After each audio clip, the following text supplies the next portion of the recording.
اب مولانا نور محمد صاحب قبلہ، جملہ اسٹیج پر موجود ذمہ داران حضرات، اراکین کمیٹی اور پردے میں بیٹھی ہوئی مائیں بہنیں عورتیں، السلام علیکم ورحمۃ اللہ وبرکاتہ۔ الحمدللہ الذی اعلی منزلۃ المؤمنین بکریم خطابہ ورفع درجة العالمين بمعاني كتابه وخص المستنبطين منهم بمزيد الإصابة وثوابه، والصلاة على النبي وأصحابه، والسلام على أبي حنيفة وأحبابه أجمعين، أما بعد، فأعوذ بالله من الشيطان الرجيم، بسم الله الرحمن الرحيم، قد جاءكم من الله نور وكتاب مبين، صدق الله العظيم وصدق رسوله النبي الأمين المتين الكريم، ونحن ولا ذلك لمن الشاهدين والشاكرين، والحمد للہ رب العالمین۔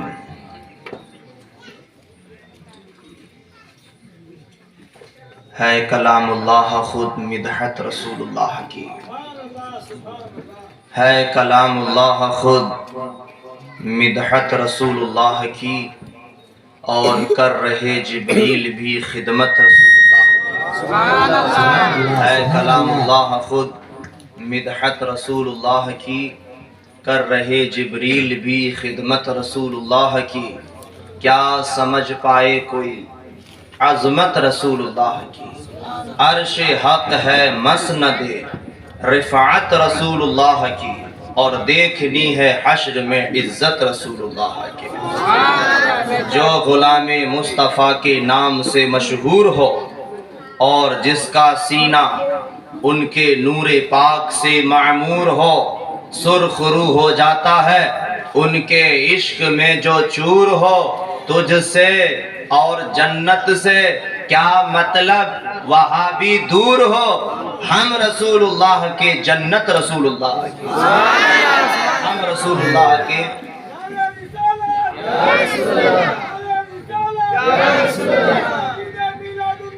زندہ باد زندہ باد۔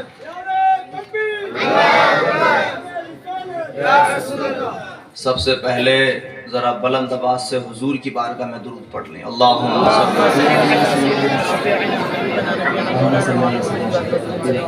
الصلاۃ والسلام علیک یا رسول اللہ صلی اللہ علیہ وسلم۔ ماشاءاللہ مجمع تو اچھا ہے، جوشیلا ہے، جذبے والا ہے، بولنے باغی آ کے اللہ جانتا ہے، اور میں کوئی تعریفی اور دکھاوے کی بات نہیں کہہ رہا ہوں، باخدا ہونے باغی آنے سے پہلے بھی ایسا لگتا ہے کہ ہاں مجھے بیان کرنا چاہیے، اور آنے کے بعد تو لگتا ہے کہ اب بیان کرتے کرتے ہٹنا ہی نہیں چاہیے۔ تو آپ سننے کے لیے تیار ہیں انشاءاللہ؟ فجر تک بیٹھنے کے لیے تیار ہیں؟ ٹھیک ہے، ایک بار زور سے بولیں یا رسول اللہ۔ آج ہم کس لیے بیٹھے ہیں؟ حضور کی آمد کا جشن منانے۔ کس چیز کا؟ آمد کا۔ کس چیز کا؟ آمد، پیدائش۔ کس کی پیدائش؟ حضور کی۔ تو پیدائش کو عربی میں بولتے ہیں میلاد۔ کیا بولتے ہیں؟ میلاد۔ پیدائش کو عربی میں میلاد۔ پیدائش ہے کس کی؟ نبی کی، تو مطلب ہوا میلاد النبی، یعنی نبی کی پیدائش۔ اب اس نبی کی پیدائش پر خوشی کس چیز کو ہے؟ تو اسی خوشی کو عربی میں بولتے ہیں عید۔ اب کیا ہوا؟ عید میلاد النبی، نبی کی پیدائش کی خوشی، نبی کی پیدائش کی خوشی۔ یہ خوشی ہے کیوں؟ اس کی وجہ کیا ہے؟ ذرا توجہ کریں. آج کا بیان آپ کو بہت غور سے سننا ہے. ہاں 2 سال سے میں سناتا ہوا آ رہا ہوں. تیسرے سال میں چونکہ 3 بار تو ویسے بھی سنت ہوتا ہے مسئلہ ہے نا. کوئی بھی بات ہے وضو میں کتنی بار دھونا؟ 3 بار.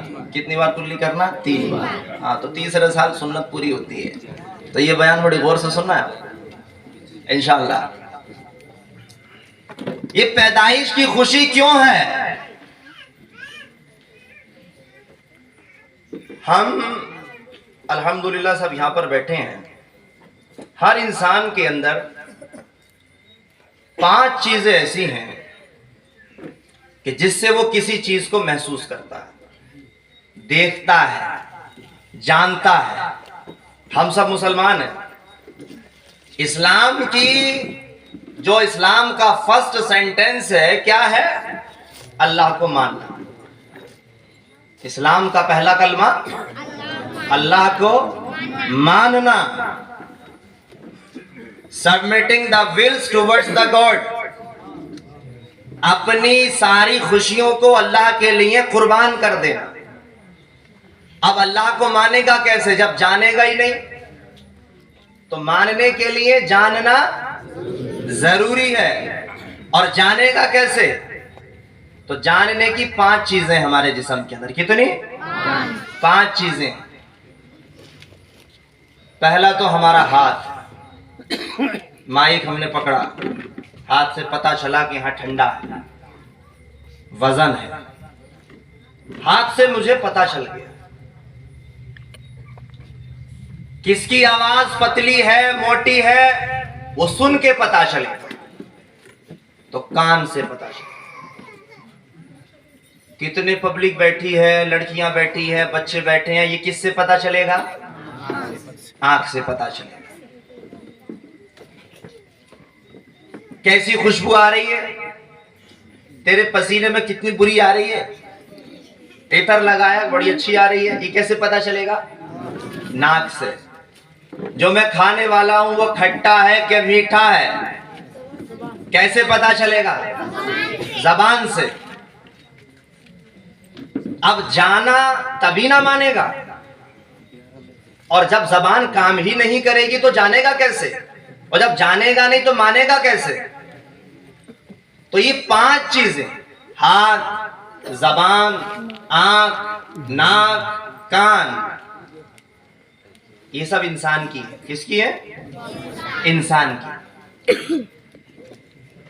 خدائے تعالی ان 5 میں آتا ہی نہیں. اللہ تعالیٰ ان 5 میں آتا ہی نہیں.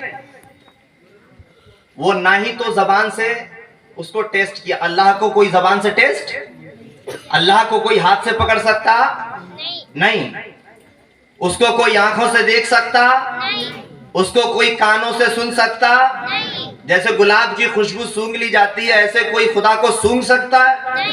تو ان 5 چیزوں میں اللہ آتا ہی نہیں. اور جب آتا نہیں تو جانے گا کیسے؟ اور جب جانے گا نہیں تو مانے گا کیسے؟ علماء اکرام توجہ کا طالب توجہ کر رہے ہیں نا. ارے جاننے ماننے کے لیے پہلے جاننا ضروری ہے, اور جب جانے گا نہیں تو مانے گا بھی نہیں. تو آج ہم شکر ادا کرنے اس لیے بیٹھے ہیں کہ ہمارے کان میں خدا نہیں آ سکتا, ناک سے نہیں پہچانا جا سکتا, ہاتھ سے نہیں پہچانا جا سکتا, زبان سے نہیں پہچانا جا سکتا, آنکھوں سے نہیں پہچانا جا سکتا. اے اللہ جب تو نہیں پہچانا جا سکتا تو کسی ایسے انسان کو بھیج, کسی ایسے کو بھیج جو تیرا تعارف کرائے, جو تیرے بارے میں بتائے تو ہے کون, جو تیرے بارے میں بتائے تو ہے کیسا, جو تیرے بارے میں بتائے تیرا نور کیسا ہے. یہ سب کس نے بتایا؟ جو تیرے بارے میں بتائے تو کب سے ہے, جو تیرے بارے میں بتائے تیرے احکام کیا ہیں. تو میرے رب قدیر نے ارشاد فرمایا, یہ بات میں نے نہیں کہی, ابراہیم نے بھی کہا تھا یا اللہ تو اپنے آخری حبیب کو بھیج دے, عیسیٰ نے بھی کہا تھا یا اللہ بھیج دے, سارے انبیاء نے کہا. اور جب ہم نہیں جان پائے, نہ ہاتھ سے, نہ کان سے, نہ آنکھ سے, کسی چیز سے خدا کو نہ جان پائے, تو میرے رب نے ایسے رسول کو بھیجا جو ایک طرف تو بشر بھی ہے اور دوسری طرف نور بھی ہے. اگر وہ بشر ہوتا تو وہ بھی خدا کو نہیں جان سکتا تھا, اور اگر وہ صرف نور ہوتا تو ہم سے تعلق نہیں رکھ سکتا تھا. اسی لیے میرے مصطفیٰ نے فرمایا میرا ایک ہاتھ مخلوق کے ہاتھ میں ہے اور دوسرا ہاتھ خدا کے ہاتھ میں ہے. تکبیر.